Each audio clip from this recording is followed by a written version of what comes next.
So hello guys, good morning guys. So naaday ko din ni Ma'am Hypa sa ako ang suki din so dili gyud ko magpalipyo guys kung wala gyud siya. Karon ato niagi nangita ko sa iya pero wala siya. Karon nakita na gyud ming duha. Teren. So guys, naa siya i-testimony gyud guys nga grabe gyud ka maayo ang Ginoo sa iya guys. Nga siyang ato siyang i-welcome guys sa iyang kadaugan nga na gibuhat sa Ginoo sa iyang kinabuhi. Salamat yun po gahapon nga ang balay wa kita ko pagkasunog. Ako pagsunog gahapon sa amang pinagi ni Lord. Itungog yun po niya. Kami na kong pagampo. Iwa ko kayo mutang sa plaza. Panikyor na ako. Tawagan ko gahapon nga. Anong mutang bulan. Kasunog. Tawag ko na ako sa balay. Salamat po ni Lord. Salamat.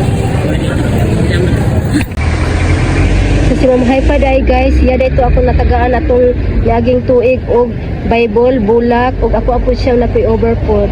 Tungod po sa akong gugma sa Ginoo ngadto sa iyaha.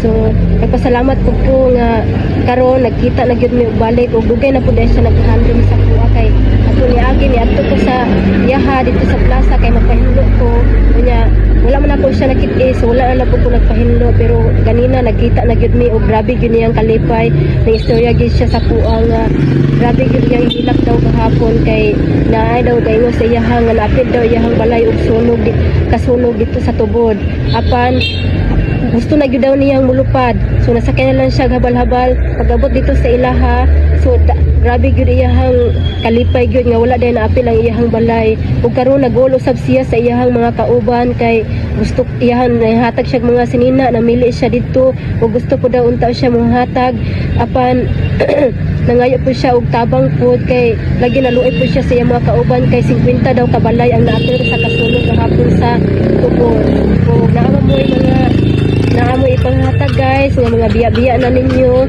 pwede mo na ko mo message din ako po ihatag sa iya kay para ihatag po niya dito sa iyang mga kauban so daghan kayong salamat guys ug nagpasalamat po sa Ginoo nga namuhat gyud siya.